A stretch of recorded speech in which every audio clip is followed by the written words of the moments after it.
पानी का इस्तेमाल करने के मामले में बहुत कंजूसी बरतती थी। एक उदाहरण ये कि जब वो पानी पीती थी तो गिलास में उतनी पानी भरती थी जितने घूंट उनको पीना होता था, और ऐसा नहीं कि पूरा गिलास भरा और आधा गिलास पानी पिया और बाकी का फेंक दिया। ये मैं आपसे बात कर रहा हूँ 40 साल पुरानी, 45 साल पुरानी। तब हमारे बुजुर्गों को इतना ध्यान था कि पानी को कितना बचाना चाहिए। आज की पीढ़ी में अगर हम बात कर रहे हैं तो ये बहुत ज़रूरी भी है, और इस पर आपकी राय। सरकार से पानी का हिसाब भी चाहिए और सरकार के काम पर सरकार को बधाई भी देनी चाहिए। आपकी राय? बिल्कुल राघवन जी, इतना महत्वपूर्ण विषय है कि जल ही जीवन है। इस बात को, मूल बात को ही लोग स्वीकार लें कि कितना जरूरी है जीवन में, क्योंकि बिन पानी सब सून है, जैसा ऐसा ही है पूरा जीवन। और हम अपने आने वाली पीढ़ी को यदि संपत्ति ना दे पाएं और जमीन जायदाद जो भी लोग इकट्ठा करते हैं, लेकिन पानी यदि ना दे पाए तो फिर मुझे लगता है कि सब बेकार है। क्योंकि कई बार हम देख चुके कोरोना काल में लोग अटैची लिए घूमते थे लेकिन उनको पलंग बेड नहीं मिलते थे।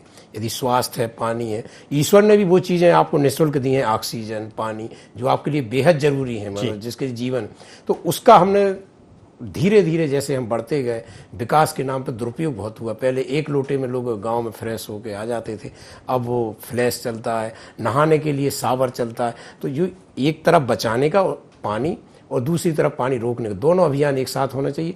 और ये किसी एक सरकार का काम है ही नहीं, ये तो एक जन जन का काम है। कितने व्यक्तिगत स्तर पर कितने एनजीओ या संगठन जैसे राजन सिंह, आज भी खरे तालाब है जो उन्होंने किताब लिखी है, इतनी चीज़ें इस पर व्यक्तिगत रूप से करनी चाहिए। ये प्रत्येक आदमी का कर्तव्य है, प्रत्येक बच्चे से लेकर बूढ़े तक का, कि पानी को रोकने का काम करे, उसका दुरुपयोग रोके। और जो भी एक लाइन का अभियान चलाता है, फिर सरकार तो बहुत बड़ा अभियान चलाए हुए, इससे जागरूकता बनती है। कई बार जब शुरू होता है तब उसकी आलोचना होती है, समर्थन होता है, लेकिन अंततः यदि इस अभियान से इस 8 करोड़ की जनता में से मध्य प्रदेश में 1 लाख लोग भी यदि जागरूक हो गए, उनको कानों में ये पड़ा कि ये क्या सफाई कर रहे हैं, कैसे नारे लगा रहे हैं, यदि वो पानी बचाने लगे, तो इसका आने वाली पीढ़ी के लिए हम यही संग्रहित करके दे रहे हैं, जीवन उनको बचा के दे रहे हैं।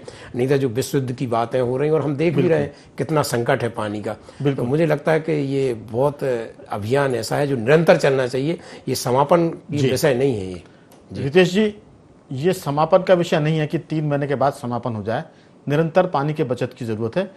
पहले दौर की बातचीत में सरकारी महकमे पर हम बातचीत नहीं कर पाए थे, आप चाहें तो उसका भी उल्लेख करें। और अजय धबले जी भी इस चर्चा को पूरी करने के पहले जब वो छोड़ कर जाएं तो उनसे भी उम्मीद करेंगे कि वो भी इस पर बात करें।